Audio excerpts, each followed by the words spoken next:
This is part 3 of how to paint Dungeon tile set. This is a tile that I've already painted. Not the one we painted before, this is a different one. But I'll be painting this colour here, this grey colour here, which is the second colour of 3. This is the base coat we put on. Now I'm going to be doing the details. So I'm going to be using a different brush. This is the brush I'm going to be using now. I use this one here for the base coat, or the base colour. This one for the details. And it's XF53, which is this one here. Again, Tamiya. Give it a shake, I think.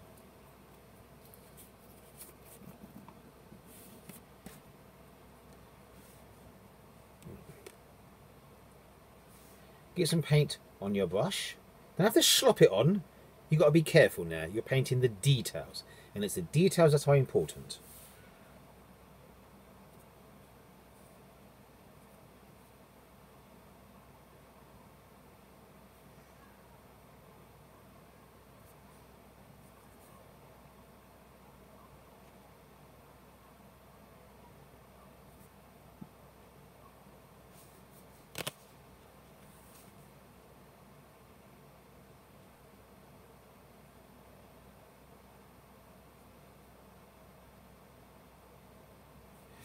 And there we are.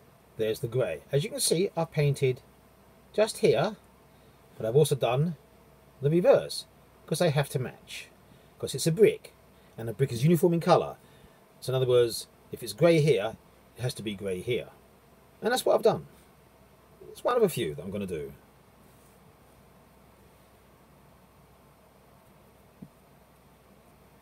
But you don't just have to do, say, 1 or 2 tiles or a single tile. You can make it a particular pattern if you want to. And I'm going to do that right now, and I'll show you what I mean.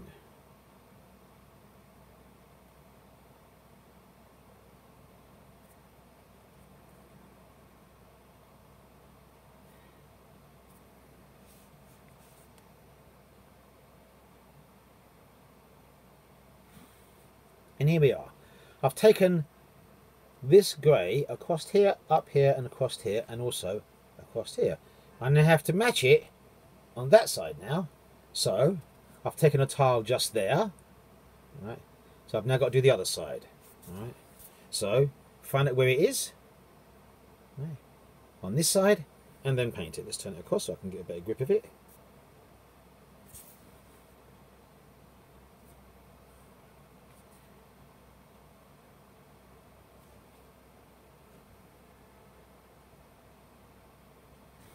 And there it is, just there, because it's that side and that side. Now we've got to do that long tile just here.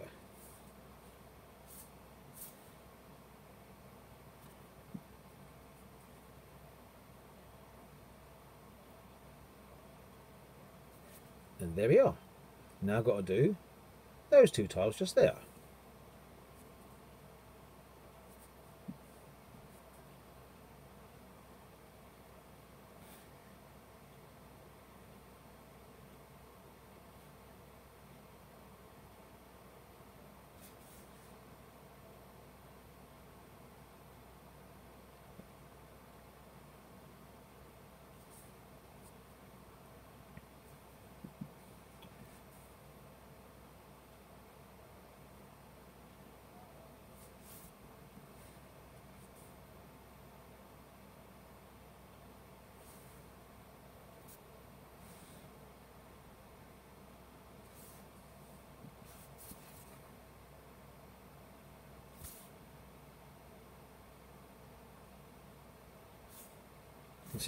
And as you can see, there we are, it's in random places. Now there are some black bits on there, but it doesn't matter because the next coat, which is the green one, will cover those little tiny black bits. As I said, the base coat doesn't have to be perfect, but the better you are, the better it is to paint. Right? As you can see, it's got the light grey now, just there. When it dries off, we do the next coat. So that once you've finished and painted all 3 colours, or how many you're using, I'm using 3, but if you want to use 2, it's entirely up to you. If you want to use 4 colours, you can. But remember, the more colours you use, the more complex you have to make it as randomness. because randomness is not truly random, right? Because people tend to pick a specific pattern and repeat that many times. As you can see, there's the grey. It's in a few places here, and there's more green than there is grey. On this tile here, right, it's about even between grey and green. And this one here, the pattern is different from this tile, right, and from this tile. So when you put them together, right, their randomness makes the tiles or the walls look quite authentic, as you can see. And it's, you know, fairly random. And as you get a lot more of these tiles, your dungeon builds up and it becomes more and more consistent, and the scheme that you're using looks more and more better. And that's XF53, which is a lightish grey. As you can see, that's the colour of the top, right? And that is the green colour. Looks almost the same from the top, but it's not. It is a green colour. It's got a green cast to it, right? And this has got this is a grey, and that's a paintbrush I was using. Now, if you're going to do a dry top coat, or what is called a dry brush, right? That's what you might use. A fat one. But the paint on it is very, very dry. Right? There's hardly any paint on it. And all it does is it catches the raised parts of the tile and highlights them. So you might use a dry coat, or a dry brush of a dark grey, and then go across it like this. And then like this.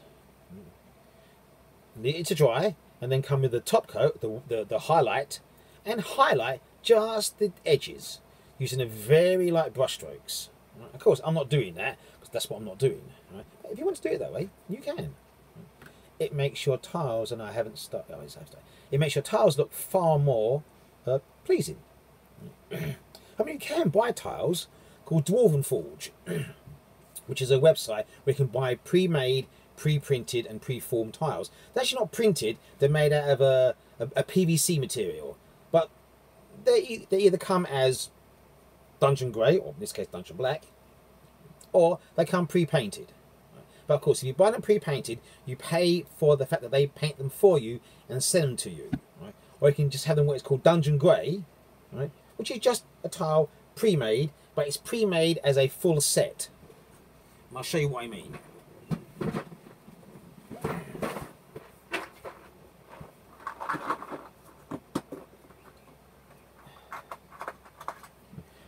You get a tile which is sent to you from them, and it's formed like this.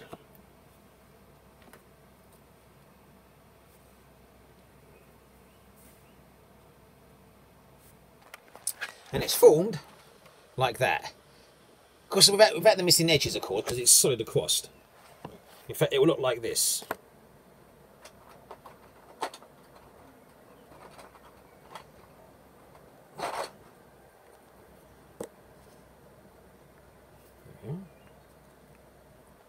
It will look like that.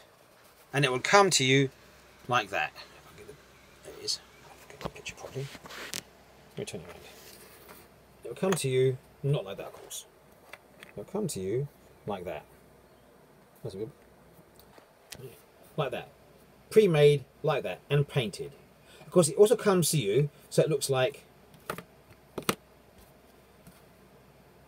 this. And of course, you buy how many you want of these pieces. Right? And I actually supply a set called a dungeon tile set, or a starter dungeon tile set from Dwarven Forge. And they come pre-made. Of course, they're not as small as this. As I said before, these are 80% of the proper size. Right? So the full size is a bit bigger than this. Right? In other words, the full size would be about that tall, right? Where mine is only that tall. And you can buy what they call field pieces like this, right? Or passage pieces like this.